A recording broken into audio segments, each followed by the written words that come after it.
قومی موومنٹ کے قائد الطاف حسین نے کہا ہے کہ امریکی وزیر خارجہ جان کیری نے سرحدوں پر دراندازی کے معاملے پر بھارت کو کلین چٹ دے دی اور اس پر مشیر خارجہ سرتاج عزیز خاموش رہے۔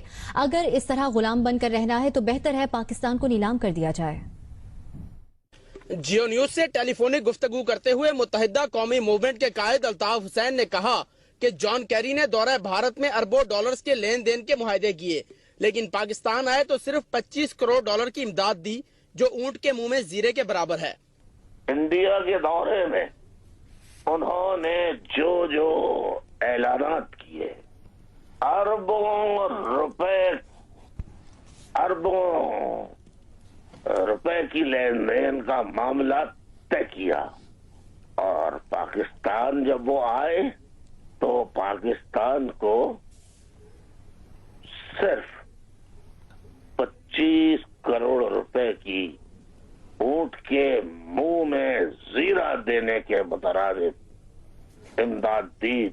الطاف حسین نے کہا کہ جان کیری نے پاکستان میں بھارتی مداخلت کو رد کر دیا اور سرتاج عزیز نے اس پر کوئی رد عمل نہیں دیا۔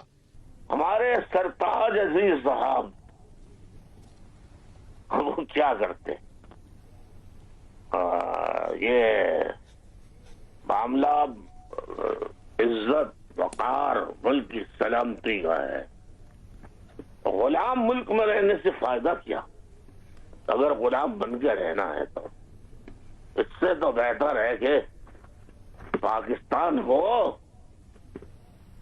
نیلام گھر میں سجا کر اس کو نیلام کر دیا جائے۔ الطاف حسین کا کہنا تھا کہ جان کیری بھارت کو کلین چٹ دے کر نکل گئے، اس موقع پر سرتاج عزیز کو امدادی رقم لینے سے انکار کر دینا چاہیے تھا۔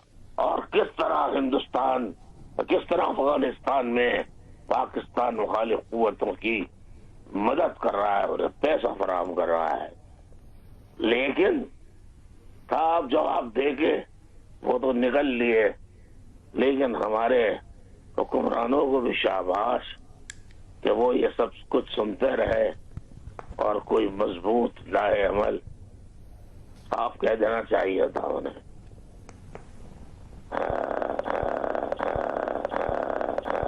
سرتاج عزیز صاحب کو یہ 25 کروڑ کی امداد جو آپ دے رہے ہیں، اس کو بہتر ہے کہ آپ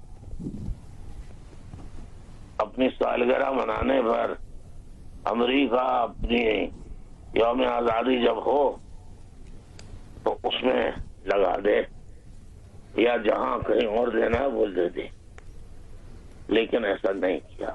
الطاف حسین نے کہا کہ قوم کو دہشت گردی کے خلاف پیرس کی طرح متحد ہو جانا چاہیے۔